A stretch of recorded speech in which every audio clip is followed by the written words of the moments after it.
Top 5 des meilleurs Calvados. N'hésite pas en commentaire à me dire tes 5 Calvados préférés, parmi ceux que je cite ou d'autres.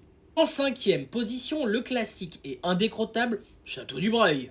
En quatrième position, on va chercher un petit peu d'originalité avec le domaine Bunel et ce finish en fût de Sauterne. En troisième position, classique mais efficace, on part chez le domaine Michel Huard. On va chercher des vieux millésimes. Des cuvées millésimées, c'est intéressant. Pourquoi? Parce que votre Calvados va s'être arrondi grâce au temps, avoir gagné un côté plus épicé, plus complexe. On perd le côté fraîcheur de la pomme. En deuxième position, une maison qui est très créative, la famille Dupont.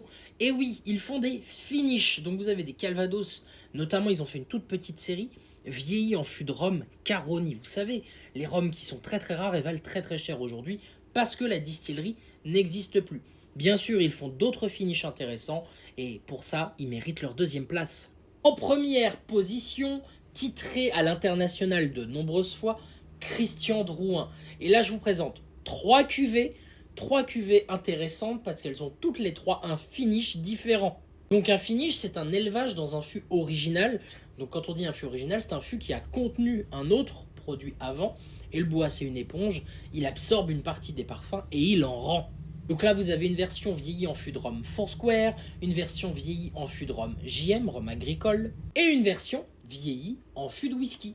Et clairement pas l'un des pires whisky. Distillerie Springbank, sans doute l'une des meilleures du monde et aussi une des plus petites et plus artisanales du monde.